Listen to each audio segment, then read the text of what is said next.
إنا أنزلناه قرآنا عربيا لعلكم تعقلون۔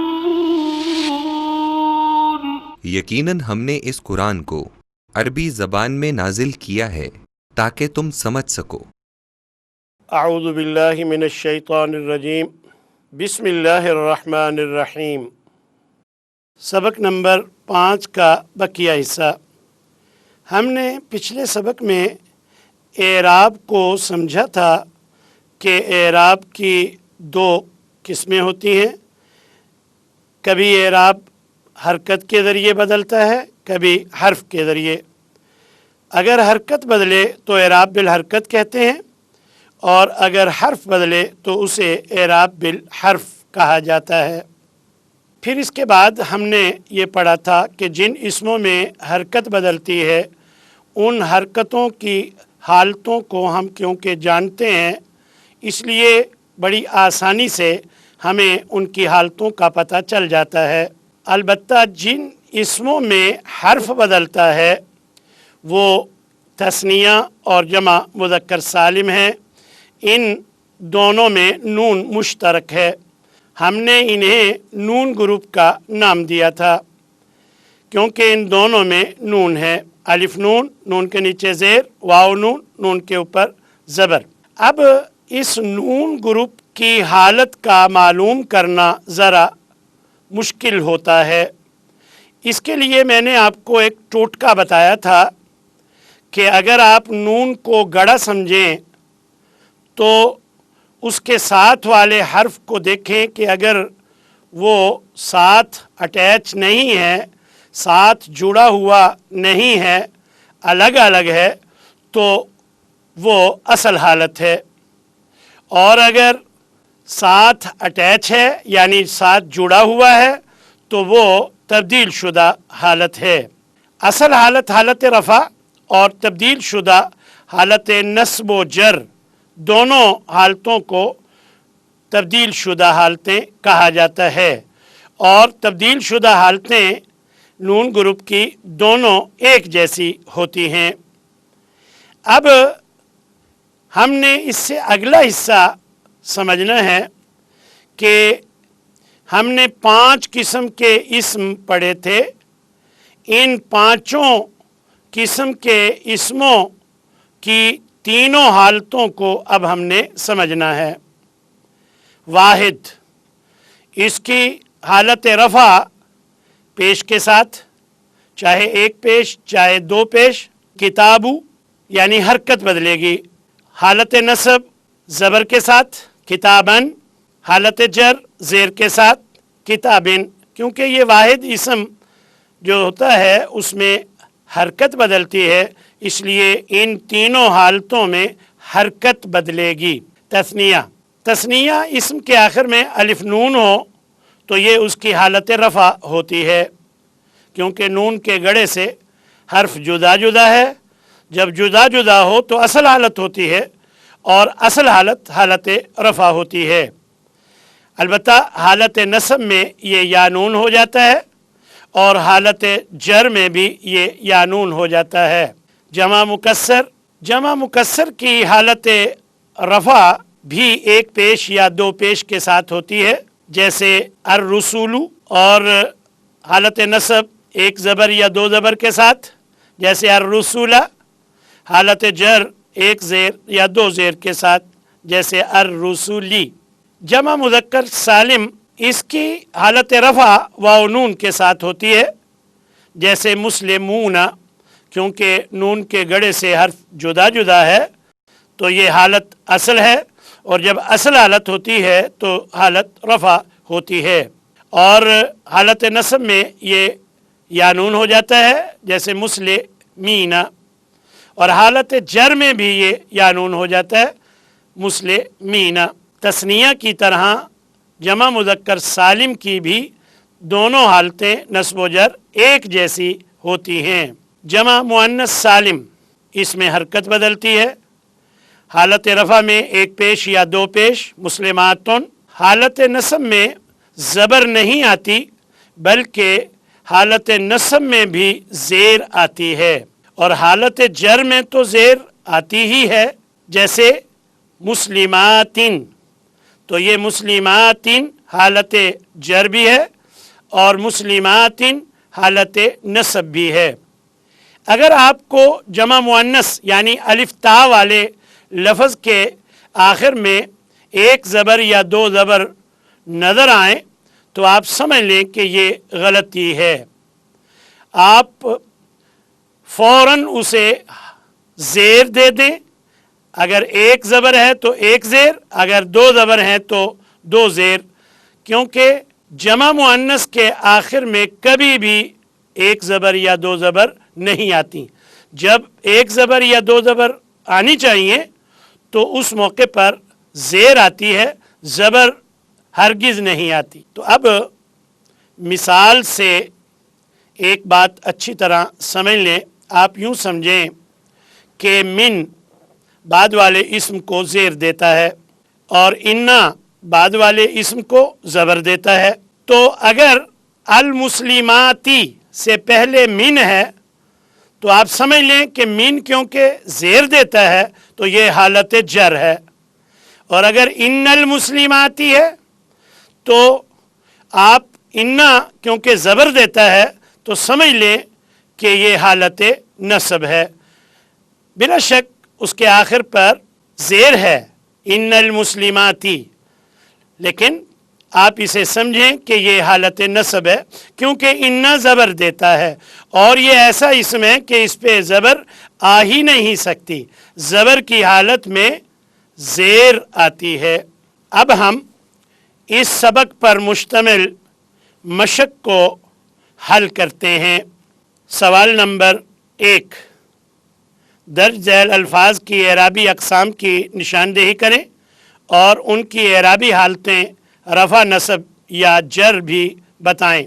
نبیٌ، یہ اعراب بالحرکت ہے کیونکہ واحد ہے اور واحد پہ حرکت آتی ہے، اور یہ حالت رفع ہے۔ رسولاً، یہ بھی اعراب بالحرکت ہے، حالت نصب ہے۔ محمدن، یہ بھی اعراب بالحرکت ہے اور حالت جر ہے۔ آیتن، یہ اعراب بالحرکت ہے اور حالت نصب ہے۔ الولدانی، اس میں اعراب بالحرف ہوتا ہے اور یہ حالت رفع ہے۔ آپ نے اس لفظ کو جو نون گروپ کا ممبر ہو اس کو عینک بدل کر دیکھنا ہے، آپ نے حرکت والی عینک اتار کر دیکھنا ہے۔ اگر آپ نے حرکت والی عینک سے دیکھ لیا تو آپ الولدانی کو کہہ دیں گے کہ یہ حالت جر ہے زیر کو دیکھ کر، حالانکہ یہ حالت رفع ہے کیونکہ نون کے گڑے سے حرف جدا جدا ہے۔ جب نون کے گڑے سے حرف جدا ہو تو وہ اصل حالت ہوتی ہے اور اصل حالت حالت رفع ہوتی ہے۔ کلمتن، حالت نصب ہے اور یہ اعراب بالحرکت ہے۔ شجرتن، یہ بھی اعراب بالحرکت ہے اور حالت جر ہے۔ المؤمن، اعراب بالحرکت اور حالت رفع۔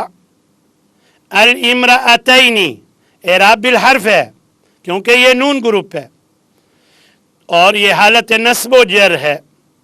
جب تک ہمیں وجہ کا پتہ نہ ہو تو ہم دونوں نصب بھی اور جر دونوں کہیں گے۔ اگر وجہ زبر کی ہوگی تو پھر حالت نصب، اور اگر وجہ زیر کی ہوگی تو حالت جر کہیں گے، لیکن جب وجہ کا علم نہ ہو تو حالت نصب و جر دونوں کہیں گے۔ المشرکہ، تو یہ حالت نصب ہے اور اعراب بالحرکت کیونکہ یہ واحد اسم ہے۔ العاقبۃ، یہ بھی واحد اسم ہے اور اس میں بھی اعراب بالحرکت ہے اور حالت رفع ہے۔ الکافری، یہ بھی واحد اسم ہے، اس میں بھی حرکت بدلتی ہے اور یہ حالت جر ہے۔ التوراۃ، یہ حالت نصب ہے اور اس میں بھی حرکت بدلتی ہے، لہذا یہ اعراب بالحرکت ہے۔ الصادقون، یہ اعراب بالحرف اس میں ہوگا اور کیونکہ یہ نون گروپ کا ممبر ہے تو اس میں حرف بدلتا ہے، اور یہ حالت رفع ہے کیونکہ نون کے گڑے سے حرف جدا جدا ہے۔ سوال نمبر 2، درج ذیل الفاظ کی جنس، عدد، وسعت اور اعرابی حالت بیان کریں۔ المسلمین، یہ جنس میں مذکر، عدد میں جمع، وسعت میں معرفہ کیونکہ اس کے شروع میں ال ہے، اور اعرابی حالت نصب و جر کیونکہ نون کے گڑے سے حرف ملا ہوا ہے، جڑا ہوا ہے۔ جب ایسا ہو تو حالت خطرناک ہوتی ہے، جب خطرناک ہوتی ہے تو وہ تبدیل شدہ حالت ہوتی ہے، اور جب تبدیل شدہ حالت ہو تو پھر حالت نصب و جر ہوتی ہے۔ رجال، یہ جنس میں مذکر، عدد میں جمع، وسعت میں یہ نکرہ ہے کیونکہ تنوین نکرہ کی علامت ہوتی ہے۔ اعرابی حالت رفع ہے۔ النسائی، جنس میں مؤنث ہے، عدد میں جمع ہے، وسعت میں ال شروع میں ہے تو یہ معرفہ ہے، اور اعرابی حالت جر ہے۔ صالحین، جنس میں مذکر، عدد میں تثنیہ ہے اور وسعت میں نکرہ ہے کیونکہ اس کے شروع میں ال نہیں ہے، اور اعرابی حالت نصب و جر ہے۔ ہاذانی، یہ جنس میں مذکر کیونکہ میں نے آپ کو بتایا تھا ذال، مذکر میں ذال ہوتی ہے، ہاذانے میں بھی ذال ہے تو یہ مذکر کے لیے ہے، اور عدد میں تثنیہ ہے، اور وسعت میں یہ معرفہ ہے کیونکہ اسم اشارہ ہے، اور اسم اشارہ معرفہ کی اقسام میں سے ایک قسم ہے۔ اور اعرابی حالت رفع کیونکہ نون کے گڑے سے حرف جدا جدا ہے۔ انت، یہ دراصل صرف اس لیے لفظ دیا گیا ہے تاکہ آپ کو اندازہ ہو کہ بعض اسم ایسے بھی ہوتے ہیں کہ ان میں کسی قسم کی کوئی تبدیلی نہیں ہوتی، اور ایسے اسم کا ایک خاص نام ہے جو ہم انشاءاللہ اگلے اسباق میں پڑھیں گے۔ ان میں کوئی تبدیلی نہیں ہوتی، جبکہ ہم جو اسم اس وقت ڈسکس کر رہے ہیں یہ وہ اسم ہیں جن میں تبدیلی ہوتی ہے۔ عذابن، یہ جنس میں مذکر، عدد میں واحد ہے اور وسعت میں نکرہ، اور اعرابی حالت جر کیونکہ دو زیر یہاں موجود ہیں۔ النار، یہ جنس میں مؤنث ہے، مؤنث سماعی کی فہرست میں یہ ہے، عدد میں واحد ہے، وسعت میں یہ معرفہ ہے کیونکہ شروع میں ال ہے، اور اعرابی حالت رفع ہے۔ عابدات، جنس میں مؤنث ہے کیونکہ الف تا جمع مؤنث کی علامت ہے تو یہ مؤنث ہے، اور عدد میں جمع ہے، وسعت میں نکرہ ہے، اور اعرابی حالت نصب و جر، یعنی دونوں حالتیں عابدات، نصب میں بھی جر میں بھی، لہذا ہم کہیں گے حالت نصب و جر ہے۔ خالدین، جنس میں مذکر، عدد میں جمع، وسعت میں نکرہ، اور اعرابی حالت نصب و جر کیونکہ نون کے گڑے سے حرف ملا ہوا ہے۔ جب ایسا ہو تو وہ اصل حالت نہیں ہوتی، جب اصل حالت نہیں ہوتی تو وہ حالت نصب و جر ہوتی ہے۔ السماوات، جنس میں مؤنث ہے کیونکہ آخر پر الف تا ہے، اور عدد میں جمع ہے کیونکہ الف تا جمع مؤنث کی علامت ہے، اور وسعت میں معرفہ ہے کیونکہ ال شروع میں ہے، اور اعرابی حالت نصب و جر ہے کیونکہ الف تا والا جو بھی اسم ہو اگر اس کے آخر پر زیر ہے تو حالت نصب بھی یہی ہوتی ہے، حالت جر بھی یہی ہوتی ہے، تو یہ حالت نصب و جر ہے۔ قلوب، یہ جنس میں مذکر، عدد میں جمع، وسعت میں نکرہ، اور اعرابی حالت جر ہے۔ الوالدین، جنس میں مذکر، عدد میں تثنیہ کیونکہ یا نون کے نیچے زیر ہو یا نون سے پہلے اگر زبر ہو تو وہ یا نون تثنیہ کا ہوتا ہے، تو یہ تثنیہ ہے، اور وسعت میں معرفہ ہے کیونکہ شروع میں ال ہے، اور اعرابی حالت نصب و جر ہے کیونکہ یا نون حالت نصب و جر ہوتی ہے۔ غافلون جنس میں مذکر، عدد میں جمع، اور وسعت میں نکرہ، اور حالت اعرابی حالت رفع ہے۔ باقی مثالیں اسی طرح آپ خود حل کریں۔ اب ہم اپنا نیا سبق شروع کرتے ہیں، سبق نمبر 7، مرکبات۔ اگر اکیلا لفظ ہو تو اسے مفرد کہتے ہیں، اور اگر ایک سے زیادہ مفردات مل جائیں تو وہ مرکب کہلاتا ہے۔ مثلا اللہ، یہ اکیلا لفظ ہے، یہ مفرد ہے۔ واحد، یہ بھی اکیلا لفظ ہے، یہ بھی مفرد ہے۔ لیکن اگر میں کہوں اللہ واحد، اب دو مفرد مل گئے ہیں تو یہ مرکب ہو گیا۔ یعنی معلوم ہوا اکیلے لفظ کو مفرد کہتے ہیں، اور اگر ایک سے زیادہ مفردات مل جائیں تو وہ مرکب بن جاتا ہے۔ اور مرکب کی دو قسمیں ہیں، ایک مرکب ناقص جس سے پوری بات سمجھ میں نہ آئے، اور ایک مرکب تام جس سے پوری بات سمجھ میں آ جائے۔ مثلا الصراط المستقیم، سیدھا راستہ، یہ ہے تو مرکب کیونکہ اس میں دو مفرد ملے ہوئے ہیں، لیکن اس سے پوری بات سمجھ میں نہیں آ رہی۔ سیدھا راستہ یعنی یہ جملہ غیر واضح ہے، یا تو ہوتا راستہ سیدھا ہے، یہ بات مکمل تھی، لیکن یہ ہے سیدھا راستہ، تو اس لیے یہ مرکب ناقص ہے۔ اور مرکب تام جو ہوتا ہے اس سے پوری بات سمجھ میں آتی ہے، جیسے اللہ واحد، اس میں بھی دو مفرد ملے ہوئے ہیں، لیکن اس کا ترجمہ ہے اللہ ایک ہے، یعنی پورا جملہ جو ہے وہ سمجھ آ رہا ہے کہ اللہ واحد، اللہ ایک ہے۔ معلوم ہوا مرکب دو طرح کے ہوتے ہیں، مرکب ناقص جس سے پوری بات سمجھ میں نہ آئے، اور مرکب تام جس سے پوری بات سمجھ میں آ جائے۔ مرکب تام کو ہم بعد میں پڑھیں گے، پہلے ہم مرکب ناقص کی جو 4 اقسام ہیں ان کو پڑھتے ہیں۔ پہلی قسم ہے مرکب توصیفی۔ مرکب توصیفی وہ مرکب ہوتا ہے جس میں 2 اسم ملے ہوتے ہیں اور ایک اسم دوسرے اسم کا وصف بیان کر رہا ہوتا ہے۔